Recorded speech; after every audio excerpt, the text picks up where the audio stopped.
2 साल पहले दीपक का रिश्ता मेरे घर पर आया था। मैं इस रिश्ते से बहुत ज़्यादा खुश थी क्योंकि मुझे जिस तरीके का लड़का चाहिए था, दीपक में वह सब गुण थे। दीपक एक लंबा चौड़ा और एक खूबसूरत नौजवान था। मुझे हमेशा ऐसा ही लड़का चाहिए था, जिसके पास पैसा कम हो लेकिन मुझे भरपूर प्यार दे और हर वक्त मेरे आसपास रहे। जब मैंने दीपक को देखा तो मैं उसकी खूबसूरती में खो गई। दीपक देखने में बहुत ही हैंडसम था। दीपक का रिश्ता मेरे चाचा लेकर आए थे। चाचा जी इस रिश्ते से बहुत खुश थे। चाचा के मुताबिक दीपक और दीपक के घर वाले बहुत ही अच्छे इंसान थे। एक दिन दीपक के घर वालों को मेरे घर पर बुलाया गया। मम्मी ने दीपक के घर वालों का बहुत ही अच्छे से स्वागत किया। उसके बाद दीपक और मुझे एक अकेले कमरे में छोड़ दिया गया ताकि हम दोनों एक दूसरे से बात कर सके और एक दूसरे को पहचान सके, ताकि शादी के बाद कोई परेशानी ना आए। जब मैं दीपक के पास बैठी, दीपक की खूबसूरती देखकर मेरे होश उड़ गए। मैंने सोचा दीपक मुझसे बहुत बात करेगा, लेकिन दीपक ने मुझसे ज़्यादा बात नहीं की और इस रिश्ते के लिए हाँ कर दिया। मैं भी इस शादी से बहुत खुश थी। 1 महीने बाद दीपक और मेरी धूमधाम से शादी हो गई। दीपक के मम्मी पापा गांव में रहते थे और दीपक जॉब के सिलसिले में शहर में रहता था। इसलिए मेरी खुशी का ठिकाना नहीं था कि मुझे अपने पति के आसपास रहने का समय मिलेगा।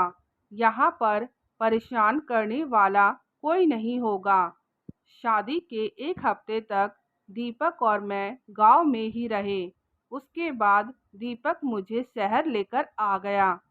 आज दीपक और मेरा शहर में पहला दिन था, इसलिए दीपक ने छुट्टी ले रखी थी। जब मैं नहा धोकर तैयार हो गई, तब दीपक ने मुझे उठाकर बिस्तर पर पटक दिया और मुझसे प्यार करने लगा। मैं भी उसकी बाहों में खो गई। दीपक मुझे बहुत प्यार करता था, लेकिन मुझे चरम सुख नहीं दे पाता था, जिससे मैं कभी कभी बहुत क्लस जाती थी। देखते ही देखते हमारी शादी को 2 साल गुजर गए। अभी तक मैं प्रेग्नेंट नहीं हो पाई, जिससे मैं हमेशा दीपक से खिंची खिंची सी रहती थी। मैंने दीपक को कई बार कहा, चलो हम दोनों डॉक्टर के पास चलते हैं, लेकिन दीपक ने हमेशा मुझे मना किया। दीपक कहता कि भगवान को जब बच्चा देना होगा तब बच्चा हो जाएगा। तुम बच्चे को लेकर इतनी परेशान क्यों रहती हो?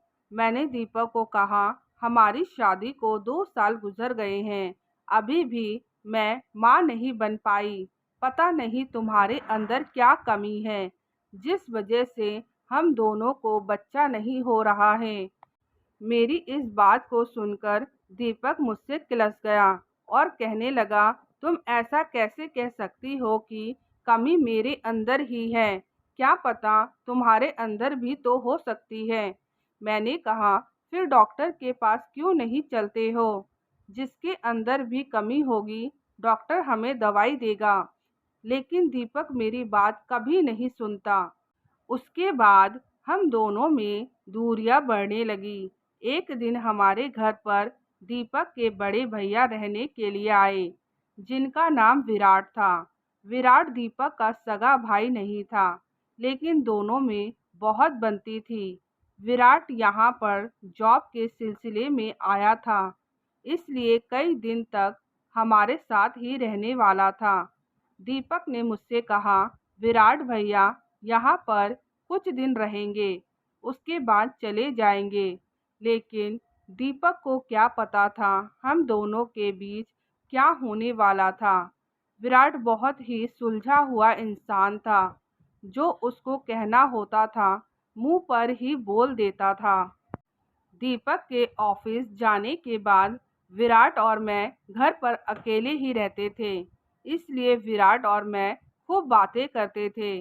धीरे धीरे मैं विराट से खूब हिलने मिलने लगी। मैं विराट से कोई भी बात नहीं छिपाती थी। मेरी विराट से अच्छी खासी दोस्ती हो गई थी। मैंने विराट को सब कुछ बता दिया कि दीपक मुझे सुख नहीं दे पाता है। शायद दीपक में कोई कमी है। मैं क्या करूं? मुझे समझ नहीं आता। मैं पूरी रात जागकर काट देती हूँ, लेकिन दीपक को कोई फर्क नहीं पड़ता है।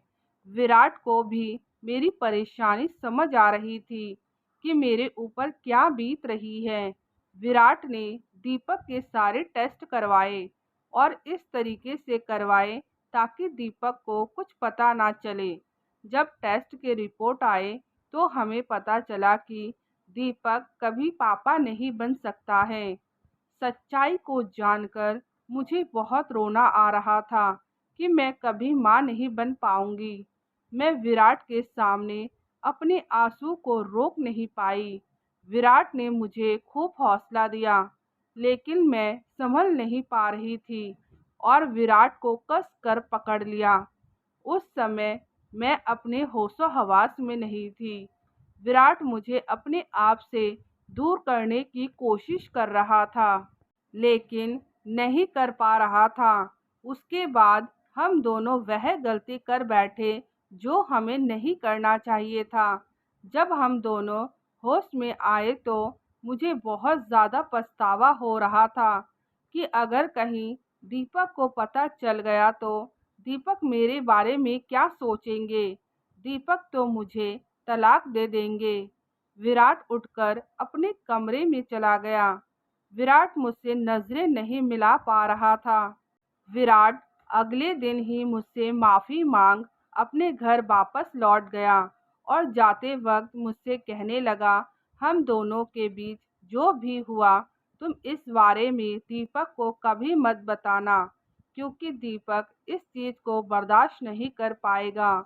दुनिया का कोई भी पति हो यह बात कभी बर्दाश्त नहीं कर पाएगा। इसलिए तुम्हें मेरी कसम, तुम इस बात को हमेशा राज रखना, क्योंकि जो गलती हम दोनों से हो गई है हम उसे सही तो नहीं कर सकते हैं, लेकिन छुपा कर कई जिंदगी बचा सकते हैं। उसके बाद विराट अपने घर वापस लौट गया। 1 महीने बाद मुझे पता चला कि मैं माँ बनने वाली हूँ। जब मुझे इस बात का पता चला मैं बहुत खुश हुई, लेकिन साथ ही दीपक के लिए बहुत ही बुरा लग रहा था, क्योंकि यह बच्चा दीपक का नहीं विराट का था। अगले दिन ही मैंने दीपक को बता दिया कि मैं प्रेग्नेंट हूँ। दीपक इस बात को जानकर बहुत खुश हुए। उन्होंने तुरंत अपने मम्मी पापा को फ़ोन करके शहर बुला लिया। आपकी बहू माँ बनने वाली है। 8 महीने के बाद मैंने एक प्यारे से बेटे को जन्म दिया। मेरे बच्चे के नामकरण पर सारे रिश्तेदार आए थे, लेकिन विराट नहीं आया, क्योंकि उसे भी पता था कि यह बच्चा दीपक का नहीं मेरा है। मेरे इस राज को कई साल बीत गए हैं। मेरा बेटा अब 10 साल का हो चुका है, लेकिन मैंने कभी दीपक को इस बारे में पता नहीं चलने दिया और ना ही विराट मुझसे कभी मिला। मैंने दीपक से इस बात को छुपाकर सही किया या गलत, मेरा नाम सरिता है और ये थी मेरी कहानी। ज़िंदगी में कई चीज़ ना चाहते हुए भी हम लोगों को करना पड़ता है। आप लोगों को मेरी कहानी कैसी लगी कमेंट करके ज़रूर बताइएगा।